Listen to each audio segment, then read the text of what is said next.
Hoy vamos a hablar de un mensaje que he titulado Criando hijos que amen a Dios.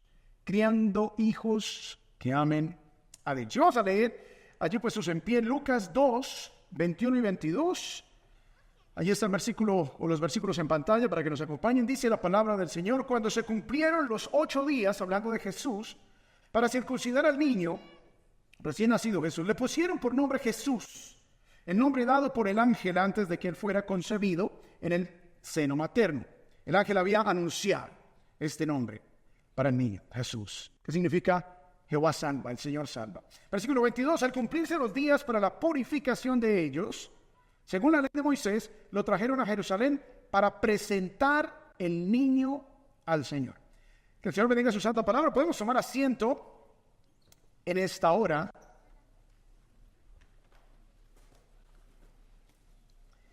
Y hoy quiero iniciar con la historia del tren Sunset Limited de la empresa Amtrak en la ruta que hacía desde Los Ángeles a Miami el 22 de septiembre de 1993. Antes de llegar a Alabama, todo iba perfectamente bien.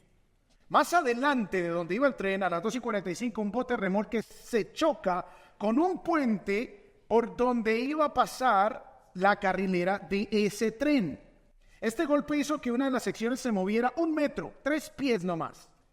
Cuando se rompe el carril, la corriente eléctrica que pasa se interrumpe y da aviso, pero en este caso no se rompió, sino que se desvió un poquito, por lo que parecía que todo estaba bien, hasta que el tren llegó a ese puente a 70 millas por hora.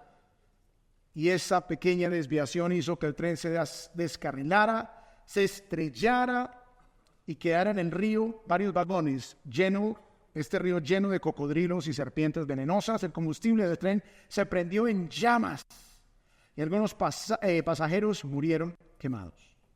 En total murieron 47 personas y 103 quedaron heridas. Este es considerado el peor accidente de la empresa Amtrak y el peor de la historia del estado de Alabama. En inglés hay una expresión que se llama la estrellada de un tren, train wreck. Y esta expresión habla de algo catastrófico, de algo terrible, de un accidente que destruye todas las cosas. Es una expresión idiomática. Ahora, permítanme traer esta tragedia a la enseñanza de hoy, porque esta es una ilustración de la crianza de nuestros hijos. Si ellos no tienen un carril fijo, si ellos no tienen un riel, si nuestros hijos no tienen una guía fija por donde saber andar, se van a perder en el camino. O si ese riel está un poquito desviado, aunque sea solamente unos milímetros, eso será suficiente para que nuestros hijos se descarrilen y terminen en catástrofe, su vida en llamas, sus relaciones destruidas, sus vidas hechas pedazos. Pero nosotros no queremos que nuestras niñas terminen con bebés solas y teniendo que mantener al marido, ¿amén? No queremos que nuestros varones terminen teniendo hijos por doquier, siendo irresponsables y vagos, ¿amén? No queremos que nuestros varones estén haciéndole daño por ahí a las mujeres. Nuestra labor como padres es asegurarnos que nuestros hijos conozcan el riel correcto por donde deben andar y no se desvíen, aun cuando ellos mismos crecerán y tomarán sus propias decisiones, aunque sea sabrán cuál es el riel correcto y se darán cuenta si el riel se corrió un poquito o no. Yo quiero compartir con ustedes la idea principal de este mensaje, la cual es mi compromiso principal como cristiano. Ahora, es importante eso, como cristiano. Si tú no te consideras cristiano, bueno, eso es otra historia, pero como cristiano, nuestro compromiso principal es criar a mis hijos para que amen a Dios. Ese es el compromiso principal. Criar a mis hijos para que amen a Dios. El compromiso principal de un cristiano no es criar a mis hijos para que sean adinerados. Ese no es el compromiso principal. No es criar a mis hijos para que sean famosos. Ese no es el compromiso principal del cristiano. Sino que ellos crezcan para que amen a Dios. Así que hoy quiero compartir con ustedes un mensaje que les dará algunas pautas básicas para criar hijos que amen a Dios. De repente algunos de ustedes dicen, no, este mensaje no es para mí porque yo no tengo hijos. Toma nota, porque si algún día tendrás hijos, entonces sabrás qué hacer. Otros dirán, ya mis hijos se fueron de la casa. Bueno, pero llegan los nietos. Y nuestros hijos adultos también necesitan guía, dirección, consejo. Así que este mensaje nos llega a todos. Y si ustedes son niños que están aquí con nosotros hoy, o jóvenes, entonces ya saben que deben andar por un carril correcto. Así que quiero compartir primero lo que dice la palabra de Dios acerca de la dedicación de los niños en el Antiguo Testamento, porque eso es lo que empezamos leyendo. Ahora, si tienen sus guías, para que tomen nota, la primera palabra en el punto 1 es la dedicación de niños en el Antiguo Testamento. Vamos a analizar por qué dice que Jesús fue llevado para ser presentado en el templo. ¿Qué significa eso? ¿Qué tiene que ver eso con lo que estamos hablando? Muy bien.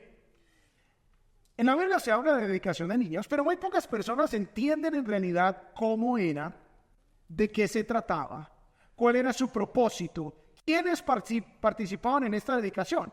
Así que vamos a poner entonces el fundamento para desarrollar el mensaje y luego vamos a ver cómo nos aplica a nosotros hoy. Entonces vamos a partir del relato del proceso que siguió el Señor Jesús cuando nació. Iniciamos este mensaje leyendo que Jesús fue circuncidado al 8º día como debía ser circuncidado todo varón judío. Esto era bajo la ley de Moisés, esto era parte del pacto abrahámico, entonces era para los judíos. Luego leemos el versículo 22, que dice, al cumplirse los días para la purificación de ellos, según la ley de Moisés, lo trajeron a Jerusalén para presentar el niño al Señor. Ok, este versículo nos indica que José y María hicieron algo particular con el bebé Jesús. El niño Jesús, recordemos, el niño Jesús creció. Entonces no le hablemos al niño Jesús porque el niño Jesús creció, murió y resucitó. ¿Amén? Pero hubo un momento en que el niño Jesús sí era niño, era bebé. Y en este tiempo dice que ellos, una vez se cumplió el periodo de purificación, el periodo de purificación tenía que ver con 40 días que una mujer que daba luz a un varón debía guardar. Era como la dieta, pero tenía un componente adicionalmente ritual en que la mujer debía purificarse ritualmente para luego poder ir al templo. Tenía que estar 40 días en donde pudiese recuperarse y también cumplir con este proceso de purificación ritual. Dice, después de este tiempo ella debía presentarse en el templo y ofrecer un sacrificio por su purificación. Así que una vez se cumplió ese tiempo, fueron y trajeron el niño Jesús al templo. Entonces, ¿quiénes debían ser dedicados o presentados al Señor en el templo? Punto A, numeral A, o literal A más bien, todo primogénito. Esa es la segunda palabra allí donde dice literal A, todo primogénito varón. Entonces, ¿quiénes debían ser dedicados? El primogénito varón. Miren lo que dice Lucas 2:23, seguimos leyendo. Como está escrito en la ley del Señor. O sea, esto salía del Antiguo Testamento. Dice, todo varón que abra la matriz, o sea, todo primogénito, todo primer varón que abra la matriz será llamado santo para el Señor. O sea, esta expresión de será llamado santo implicaba que debía ser dedicado de manera especial a Dios. Entonces, el niño varón que fuera el primero que rompiera matriz en el término bíblico que leíamos acá, debía ser dedicado al Señor. Ahora, ¿cuál era la razón de traer el primer varón primogénito al templo? Dice aquí Éxodo 13, y cuando tu hijo te pregunte el día de mañana, ¿qué es esto?, le dirás. O sea, Dios mismo se anticipa y provee la instrucción a Israel y les dice, cuando sus hijos les pregunten por qué se hace todo esto, ustedes les van a explicar lo siguiente. Con mano fuerte nos sacó el Señor de Egipto. Está hablando de cuando Dios libera a los israelitas de 400 años y más de esclavitud en Egipto, de la casa de servidumbre de esclavitud. Y aconteció que cuando Faraón se obstinó en no dejarnos ir, recuerden que Faraón endureció su corazón, el Señor mató a todo primogénito en la tierra de Egipto. La 10ª plaga, ¿recuerdan las 10 plagas de Egipto? La 10ª era que todo primogénito de animal y humano iba a morir porque el faraón no dejaba salir a su pueblo de Egipto, no les daba libertad. Desde el primogénito del hombre hasta el primogénito de los animales. Por esta causa yo sacrifico al Señor los machos, todo primer nacido de la matriz. Entonces, todo animal que fuera el primogénito y fuera macho debía ser sacrificado en el templo al Señor. Pero redimo a todo primogénito de mis hijos. Y los que eran varones, los humanos, obviamente no iban a ser sacrificados en el templo, sino que debía un animal morir en su lugar. Todo esto era sombra de lo que habría de venir, el Cordero de Dios que había de quitar el pecado del mundo. Esto era una sombra, esto era una ilustración de Dios al pueblo de Israel. Entonces, para que el hijo primogénito no muriera, entonces se sacrificaba un animal, un cordero.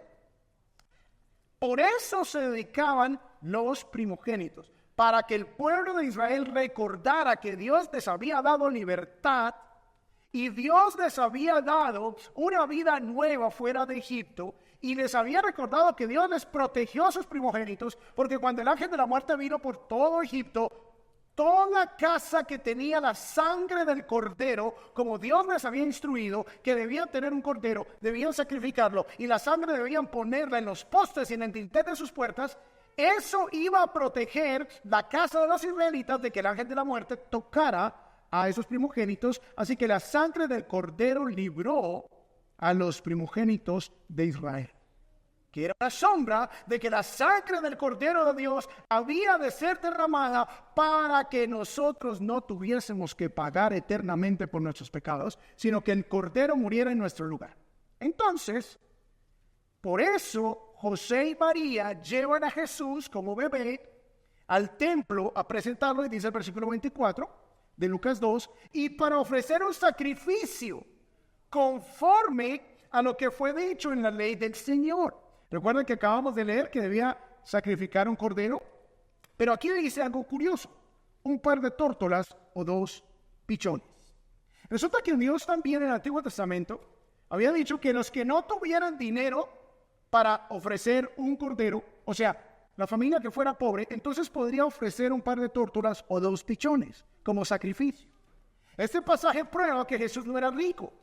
Este pasaje prueba que José no era rico, ni María, ellos no eran ricos. Hay gente que dice, no, José, él era un contratista. Entonces él tenía una empresa tremenda y él era rico, próspero. Y Dios quiere que tú seas próspero. Y si tienes necesidades económicas porque no tienes fe. Y Dios quiere que tú seas multimillonario. Todo eso es basura. Aquí claramente se nos dice que José y María eran pobres. ¿Ok? Entonces se ofrece un par de tórtolas o 2 pichones para que el bebé fuera redimido. Y entonces eso era lo que se hacía en el Antiguo Testamento. Ahora, esto solo le aplicaba directamente a la nación de Israel. ¿Algún judío aquí? ¿Alguien que nació en territorio israelí? Ok, bueno, no les aplica a ninguno de ustedes ni a mí tampoco. Ok, entonces por eso no tenemos aquí un cordero ni unas palomas para la venta, ni vamos a hacer sacrificios aquí en el altar. Porque eso solo era para Israel. Por eso los judíos hoy se lamentan en el Muro de los Lamentos, porque el templo fue destruido en el año 70 de la era cristiana. Entonces se lamentan porque no tienen dónde hacer sacrificio por sus pecados. Muy bien, eso era lo que significaba la dedicación de niños. Esa era la primera. La segunda, en literal B, para que escriban la palabra allí, voto nazareo, no nazareno como si fuera de Nazaret, sino nazareo, voto nazareo. Este voto nazareo era una consagración especial de servicio y de devoción a Dios. En número 6, si ustedes quieren, después lo leen en casa, en Números capítulo 6 se describe en detalle este tipo de voto. Se podía hacer temporalmente, o sea, yo podía hacer un voto nazareo temporalmente, o en la Biblia solo se mencionan 3 casos especiales que fueron desde el vientre. Y ellos fueron Samuel, el hijo de Ana, Sansón, el famoso Sansón, ¿se acuerdan? Sansón, que no se le podía cortar el pelo porque perdía la fuerza. Ya vamos a ver por qué, que es como raro, ¿no? Parecía como una historia para los niños nomás, pero es real. Y Juan el Bautista. Solamente 3 tenían ese voto nazareo, y en esos casos se hacía una dedicación especial a Dios. El voto nazareo incluía básicamente 3 cosas. Abstinencia de alcohol, número 1. Samuel no podía tomar alcohol. Sansón no podía tomar alcohol. Juan el Bautista no podía tomar alcohol. 2, no se podía cortar el pelo. Porque era la señal. Entonces, por ejemplo, si yo decidiera hacer un voto nazareo, si viviera en el Antiguo Testamento y si fuera israelita, y yo digo, me voy a dedicar 1 año al Señor, pero en una devoción absoluta. Entonces, no podía beber, no podía cortarme el pelo y no podía tocar cuerpos muertos, ni de animal, ni de humano, no podía. Esas eran las 3 cosas del voto nazareo. Miren lo que dice Lucas 1:15 acerca de Juan el Bautista. Porque él será grande delante del Señor. Se anuncia. No beberá vino ni licor, ninguna bebida fuerte. Y será lleno del Espíritu Santo aún desde el vientre de su madre. O sea, Juan el Bautista tenía un voto nazareo desde su nacimiento, desde antes de su nacimiento, desde su concepción. Solamente esos 3 casos. Entonces, esto resume qué significaba la dedicación de niños en el Antiguo Testamento. Hoy día, nosotros no somos Israel, como lo acabamos de comprobar.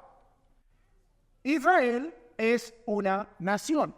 Israel es una entidad nacional, así como algunos de nosotros somos colombianos, otros son hondureños, salvadoreños, nicaragüenses, etcétera, etcétera, etcétera. Eso es una identidad nacional. Entonces Israel tiene un plan de Dios que no se ha cumplido todavía a su plenitud con Israel, y Dios va a cumplir sus promesas, guste a quien le guste.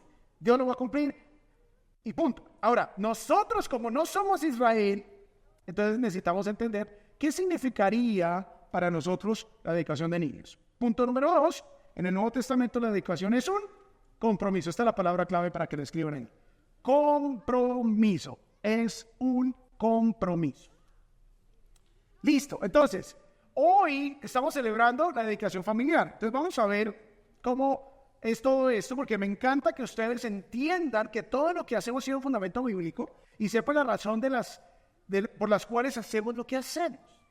Pero a diferencia del Antiguo Testamento, donde la dedicación era un mandato y solo era para los varones primogénitos y para los que se dedicaban especialmente en un voto nazareo, para nosotros en el Nuevo Testamento no hay ningún mandamiento acerca de dedicar niños. No hay ningún mandamiento. O sea, lo que vamos a hacer hoy después del mensaje, va a ser un evento especial, pero no es un mandamiento que se tiene que hacer, sino básicamente aprovechamos los principios bíblicos para, a través de esta ceremonia de dedicación familiar, las familias se comprometen a criar a sus hijos para que amen a Dios. Y nosotros como iglesia nos comprometemos a apoyarles en oración y en lo que necesiten, porque somos una gran familia de la fe. Así que esta es una linda oportunidad para hacer esto. Recordemos la idea principal. Mi compromiso principal como cristiano es criar a mis hijos para que amen a Dios. Ok. Entonces, todo creyente, todo cristiano, todo aquel que dice creer en Jesús, debe comprometerse con Dios y con sus hijos a básicamente 3 cosas. Y aquí viene la parte práctica y con esto terminamos. Esto es lo que nos aplica a todos. ¿Ok? Primero, ¿a qué nos debemos comprometer? Nos debemos comprometer a modelar a mis hijos la palabra de Dios. Modelar es la palabra clave. Debemos comprometernos a modelar a nuestros hijos la palabra de Dios. Ahora vamos a tomar un texto de Deuteronomio 6. Este es un texto famosísimo. Se conoce en hebreo, entre la comunidad judía, como el Shema. Shema es el verbo hebreo para oye, escucha. Y en hebreo entonces uno lo leería Shema Israel. Escucha, Israel. Adonai Eloheinu Adonai Echad.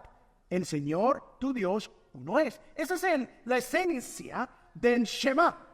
Escucha, Israel. Y luego se dan unas instrucciones de Dios para Israel. Ahora, aunque estas instrucciones son directamente para Israel, tienen un principio teológico que nos aplica a todos a lo largo de la historia, no solamente a Israel. Dice acá, versículo 1.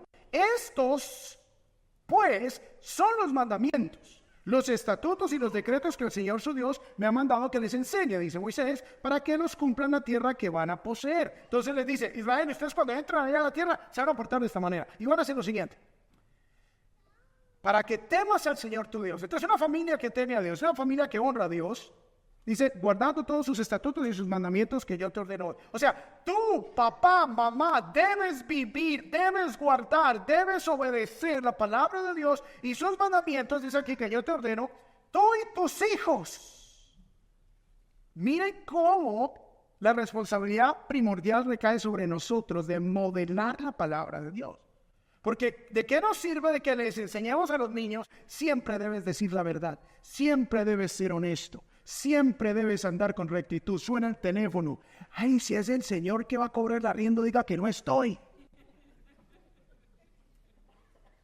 Debemos nosotros modelar, dice, tú y tus hijos y tus nietos, abuelitos, tenemos ya, yo soy abuelito, llevo 4 meses de abuelito, estoy estrenando abuelato. Entonces ya me toca a mí también ser ejemplo a mis nietos. De hecho, él es uno de los bebés que vamos a dedicar hoy. Todos los días de tu vida implica modelar la palabra de Dios para que tus días sean prolongados. Obviamente cuando andamos por el carril correcto no vamos a estrellarnos. Obviamente cuando vamos por el carril correcto no vamos a terminar con nuestras vidas en llamas.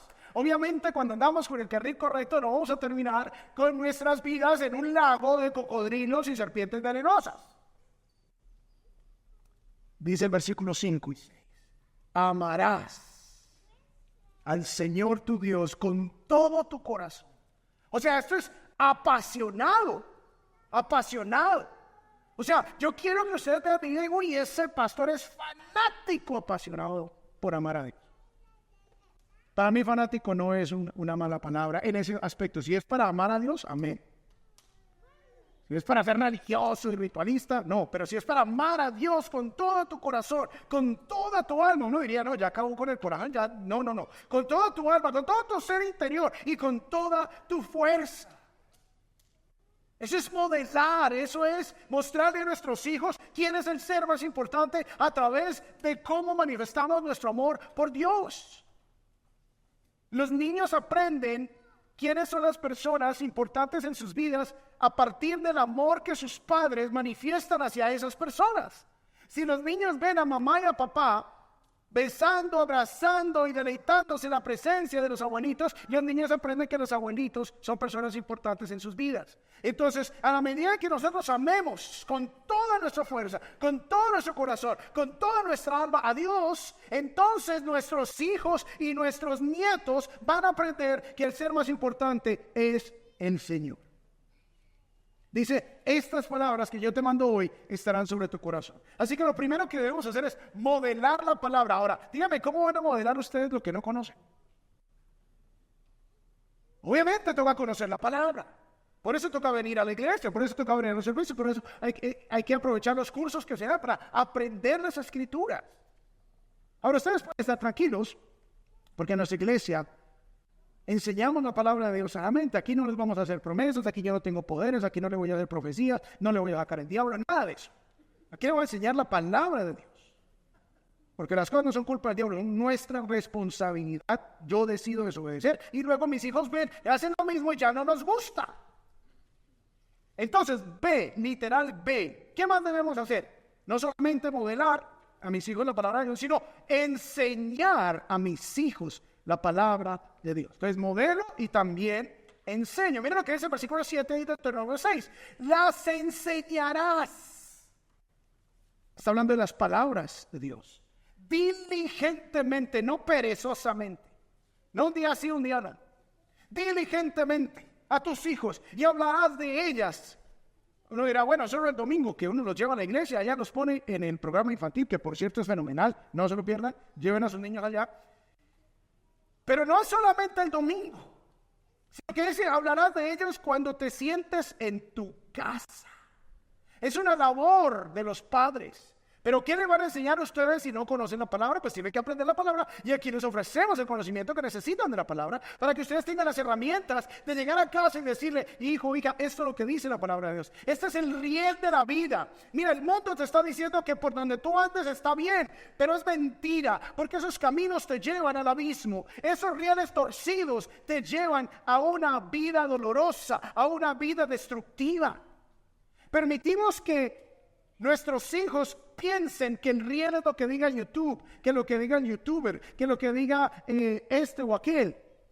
Permitimos que ellos formen a nuestros hijos y nosotros no les delineamos ese riel, ese carril fijo, inamovible, eterno de la palabra de Dios, que no cambia y que se cumplirá hasta la última tilde. Entonces, si nosotros no les enseñamos a nuestros hijos, dice que cuando te sientas en tu casa y cuando andes por el camino, cuando te acuestes y cuando te levantes. Es una labor constante de enseñar. Este es el riel. Por aquí debes andar, día y noche, en la mañana, en la tarde, en la noche, cuando te sientes, cuando te acuestes, cuando te levantes. Dice, las atarás como una señal en tu mano y serán por insignias entre tus ojos. Ahora, los judíos lo tomaron de manera literal y entonces por eso ellos se amarran las cajitas que se llaman filacterias con rollitos de la ley en sus manos y se las ponen acá, porque aquí dice que será por insignia entre tus ojos. Lo que está diciendo aquí es que a medida que tú vivas, que la palabra de Dios te guíe, que la palabra de Dios te marque por dónde debes andar y que sea una señal atada a tu mano para que cuando tú vayas a mover el dedo, lo muevas bajo el riel, bajo el carril que Dios ha demandado y que Dios ha delineado. Las escribirás en los postes de tu casa y en tus puertas. Pongan versículos por la casa, pongan versículos en los espejos, pongan versículos en las paredes, que sus hijos crezcan entendiendo cuál es el carril, porque si ustedes no les enseñan que el carril es el carril de la palabra de Dios, el diablo no duerme y el diablo sí les va a estar alimentando unas ideas diferentes. Para que ellos piensen que cualquier camino sirve, que si soy varón pero me siento como niña, entonces me pongo vestido y eso está bien. Cuando la palabra de Dios es clara y es definida y es absoluta y es veraz.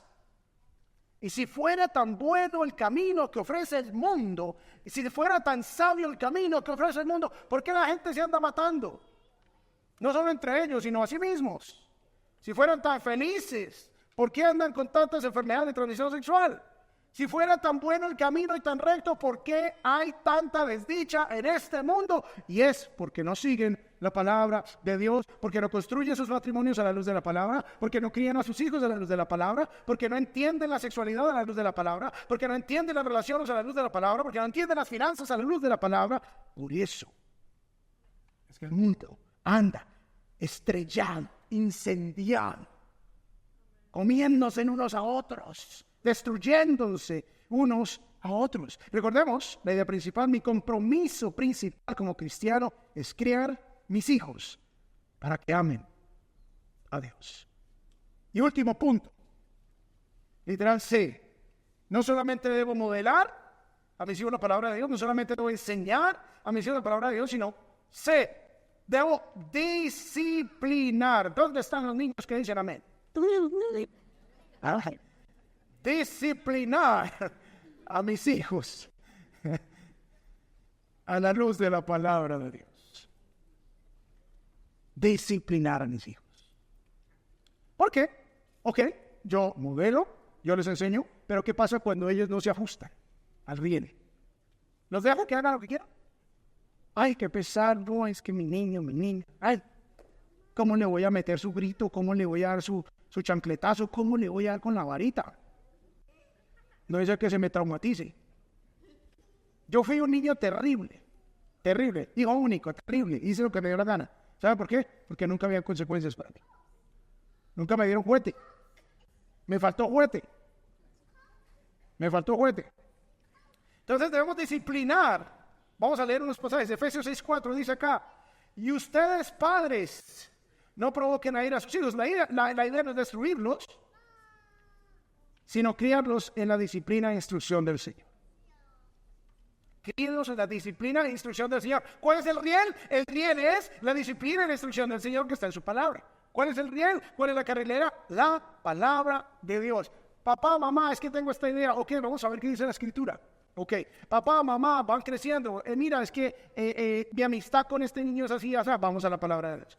Mira, aquí ya me gustan las chicas, me gustan los chicos, cada uno, no sé qué. Ok, bueno, vamos a ver qué nos dice la palabra de Dios. Papá, mamá, yo vi en la televisión esto. Bueno, vamos a ver qué dice la palabra de Dios. Siempre, ¿qué es la palabra de Dios? ¿Qué dice la palabra de Dios? ¿Cómo nos muestra el riel? ¿Cuál es la verdad absoluta? Como matrimonio, yo no estoy de acuerdo contigo, yo tampoco. Bueno, vamos a ver qué dice la palabra de Dios.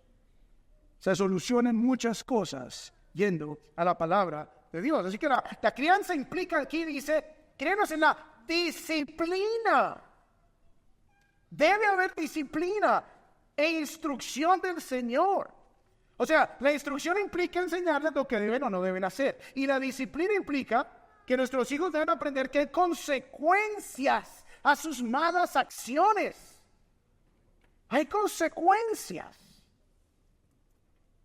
Nosotros les damos las consecuencias bajo el amor, bajo un ambiente controlado, no para destruirlos. Pero el mundo sí los va a destruir.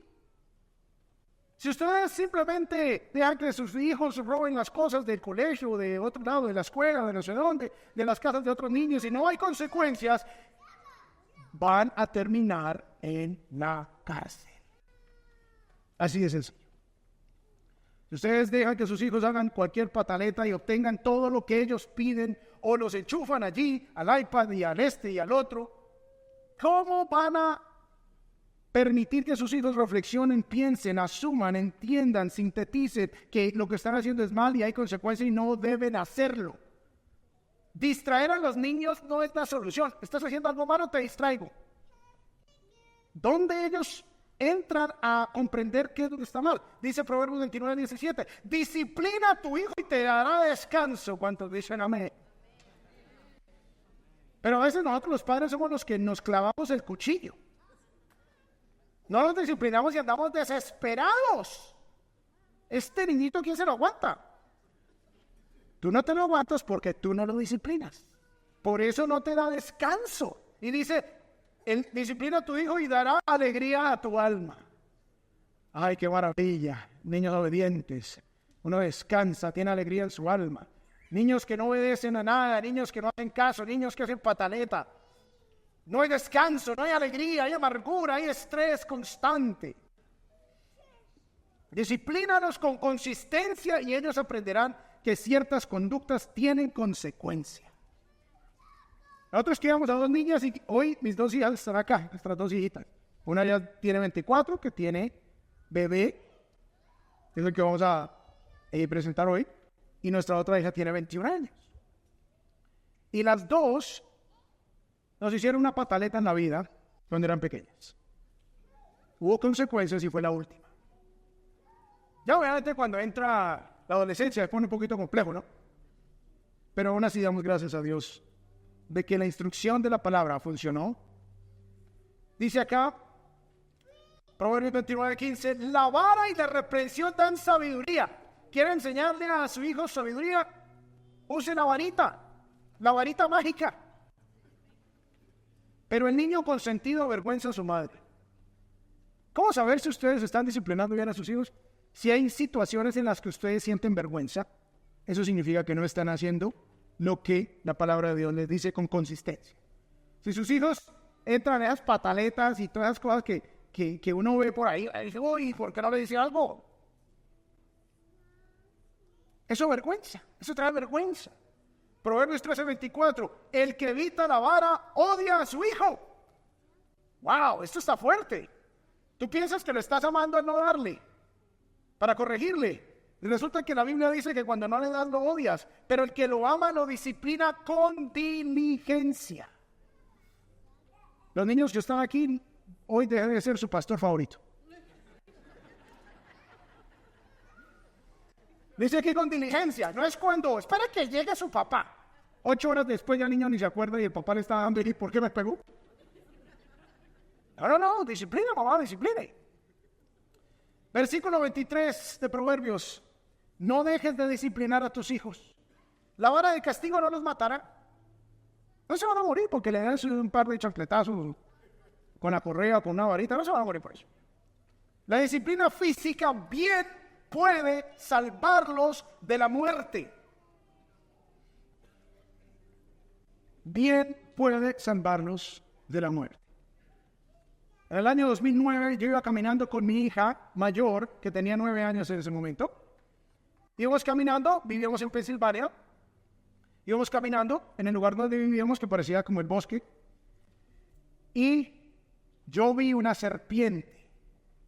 Le dije, detente, no te muevas. Ella inmediatamente se detuvo. Donde ella hubiese dado un paso más, es probable que hubiese pisado la serpiente y la serpiente la hubiese mordido. Aquí dice que la disciplina física bien puede salvarlos de la muerte. Ahora, a los 9 años, nuestra hija mayor ya era una niña disciplinada, ya era una niña más obediente, pero ella fue una niña que tocó darle bastante varita. ¿Dónde está mi hija? ¿Qué dice amén? Tocó darle bastante varita. Pero ya a los 9 años, ya sabía cuál era el riel, ya sabía que si papá decía algo o mamá decía, inmediatamente lo decía. Y eso salvó que la picara una serpiente. Amados, la idea principal, y con esto cerramos, mi compromiso principal como cristiano es criar mis hijos para que amen a Dios. Vamos a orar.